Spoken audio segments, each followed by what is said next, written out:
ओम साई राम। मैं एक साईं भक्त हूँ। आप सभी जानते हैं कि आजकल बाबा को मंदिरों से निकाला जा रहा है सिर्फ इस वजह से कि वो हिंदू थे कि मुसलमान थे। मैं आप सभी को बताना चाहती हूँ, बाबा हिंदू थे, बाबा मुसलमान नहीं थे। और ये मैं अपनी तरफ से नहीं बोल रही हूँ, बाबा के सचरित्र में लिखा हुआ है, मेरे पास है, मैं आप सबको दिखा सकती हूँ। देखिए यहाँ पे प्रमाण है, बाबा का सचरित्र में लिखा हुआ है, आप पॉज करके पढ़ सकते हैं कि बाबा का वेशभूषा भले ही एक यवन के जैसा मुसलमान की तरह था, लेकिन वो हिंदू थे, ब्राह्मण थे, और वो एक पार्थी के एक ब्राह्मण परिवार में हुए थे। बाबा कभी हिंदू मुसलमान में भेद नहीं किए। बाबा धरती पे जितने साल भी रहे, 80 वर्ष तक बाबा धरती पे रहे, बाबा कभी भी हिंदू मुसलमान के बीच में फ़र्क नहीं किए। मुझे ये नहीं समझ आता है कि आज बाबा को मंदिरों से सिर्फ इस वजह से निकाला जा रहा है क्योंकि सबको ये लगता है कि बाबा मुसलमान थे। आप मुझे बताइए कि आज अगर कोई घटना होती है, नहीं होनी चाहिए, लेकिन अगर मान लीजिए कि कोई घटना होती है आपके घर में और अगर कोई आपको ये कह दे कि आप जाइए बाबा के पास पूजा करने, तो क्या आप उस वक्त नहीं जाइएगा? आप बताइए कि क्या आप उस वक्त नहीं जाइएगा? मेरे बाबा को इतना गंदे तरीके से निकाला जा रहा है, उनके आंखों में पट्टी बांध रहे हैं। पट्टी तो आप लोगों के आंखों में बंधी हुई है, बाबा के आंख में क्या बांध रहे हैं आप? बाबा के आंख में पट्टी मत बांधिए, आप लोगों के आंखों में, और वो खोलने का कोशिश कीजिए। राम राम जपते हैं, क्या फायदा है उससे? राम जी बहुत खुश हो रहे हैं आप लोग को देख के कि आप लोग ये सब कर रहे हैं। राम जी को मतलब आप लोग समझते हैं कि राम है कौन? मैं भी एक हिंदू हूँ, मुसलमान नहीं हूँ। देखिए मेरा भी प्रमाण है, मैं भी एक हिंदू धर्म से बिलोंग करती हूँ और मुझे भी मेरा धर्म बहुत प्रिय है, लेकिन इस तरह से करना बहुत गलत है। राम नाम कर जाप करते हैं आप लोग को पता है कि राम कौन थे? राम जैसा आप लोग हो सकते हैं? राम इतना दयालु थे, आप लोग जानते हैं कि राम का क्या चरित्र था? राम के नाम पे आप लोग ये सब कर रहे हैं। राम जी को कितना खराब लग रहा होगा कि भक्त लोग आज सिर्फ इस वजह से लड़ रहा है कि हिंदू है कि मुसलमान। आप मुझे बताइए, हम लोग बचपन से एक स्कूल में पढ़ते हैं, उस वक्त क्यों नहीं अलग स्कूल बनाया जाता? हम लोग जब भी छोटे से हम लोग एक स्कूल में पढ़ते हैं, एक टिफिन में हिंदू मुस्लिम सिख ईसाई सब खाते हैं, एक ही टिफिन में ऊंच जाति का नीच जाति का ब्राह्मण सब खाता है। फिर बड़ा होने के बाद हम लोगों के ऊपर ये धर्म क्यों डाल दिया जाता है? क्यों फिर बड़ा होने के बाद हम लोग को ये कहा जाता है कि हम अपने धर्म के प्रति जागृत हों? क्यों? अगर ऐसा ही है, अगर मेरे बाबा से प्रॉब्लम है तो फिर ठीक है, आप लोग स्कूल भी अलग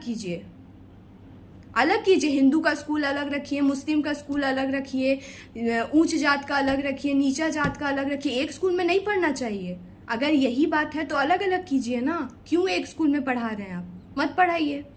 बच्चे को छोटे से ये सिखाया जाता है कि हम सब एक हैं, और बड़ा होने के बाद वही बच्चे लोग को ये बोला जाता है कि अपना धर्म के प्रति रहो। और अगर कोई अपने धर्म को छोड़ करके किसी और धर्म की तरफ जाता है तो उसको फिर ये कहा जाता है कि वो अधर्मी है।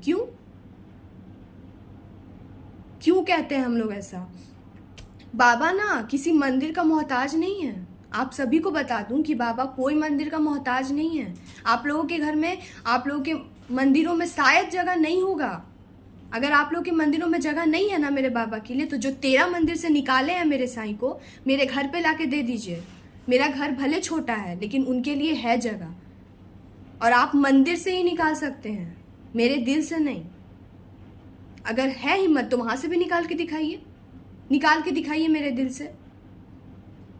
किसी के ऊपर उंगली उठाने से पहले 100 बार सोचिए कि आप क्या बोल रहे हैं। इतने सालों से बाबा का मूर्ति वहां पे रखा हुआ था, इतने सालों से वहां पे साईं भक्त लोग जा रहे थे, कितना आघात हुआ है एक साईं भक्त के दिल पे। आप लोग ये सोचें, हिंदू मुस्लिम के नाम पे आप लोग बाबा को बदनाम कर रहे हैं। बाबा ना धरती पे सिर्फ इसलिए आए थे क्योंकि वो जात पात से परे थे, वो एक संत थे।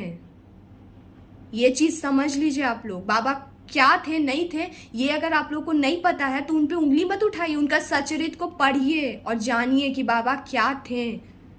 और मैं हाथ जोड़ के आप लोग से बोल रही हूँ, अगर सच में आप लोग के पास, आप लोग के मंदिरों में जगह नहीं है तो मेरे घर पे लाके दे दीजिए, मैं रखूंगी, कैसे भी रखूंगी। मैं अपने बाबा को रख सकती हूँ, मैं हूँ सक्षम इतना। और मेरे बाबा हिंदू थे, ये अपने दिमाग से निकाल लीजिए कि बाबा हिंदू थे कि मुसलमान। आप बताइए ना, आज अगर कोई मुस्लिम आकर के, अभी नवरात्र का समय चल रहा है, अगर कोई मुस्लिम आके माँ से कुछ मांग लेगा तो आप बताइए क्या माता रानी नहीं देंगी उन्हें? इंसान और भगवान में यही फर्क होता है। राम नाम का जप करने से कुछ नहीं होगा, थोड़ा लक्षण लाइए राम जी जैसा, प्रयास कीजिए। उनके जैसा तो खैर कोई हो नहीं सकता है, लेकिन फिर भी प्रयास कीजिए। राम जी ऊपर से देख करके ना आप लोग से बहुत खुश नहीं हो रहे होंगे, वो भी दुखी हो रहे होंगे कि मेरा नाम ये लोग खराब कर रहा है। मैं एक साईं भक्त हूं और मैं इस चीज का दावा दे सकती हूँ कि मेरे बाबा कभी गलत नहीं थे।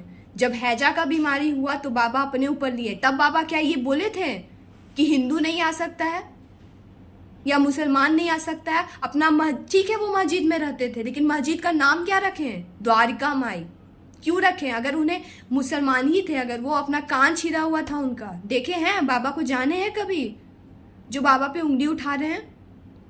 सबसे बड़ा ढोंगी तो आप लोग हैं, जो लोग दूसरे दूसरे भगवान का नाम लेते हैं कि हम राम के भक्त हैं, हम कृष्ण के भक्त हैं, और उसके बाद क्या सिखाते हैं कि अपने धर्म के प्रति रहो, बाबा को मंदिर से निकालो।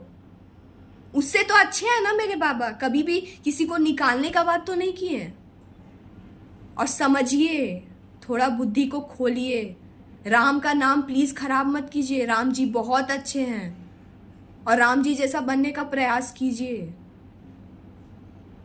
माता रानी, ठाकुर जी बहुत खुश नहीं हो रहे हैं आप लोग को देख के, शिव जी जिस तरह से आप लोग किए, आंख में पट्टी बांध के निकाल रहे हैं, इतना गिर गए आप लोग। एक बार भी ये नहीं सोचे कि बाबा इतने, एक पत्थर को हम लोग पूजा करते हैं तो उसमें शक्ति आ जाता है। इतने सालों से बाबा का मूर्ति वहां पे था और आप लोग उसको आराम से निकाल दिए सिर्फ इस वजह से कि वो हिंदू थे कि मुसलमान।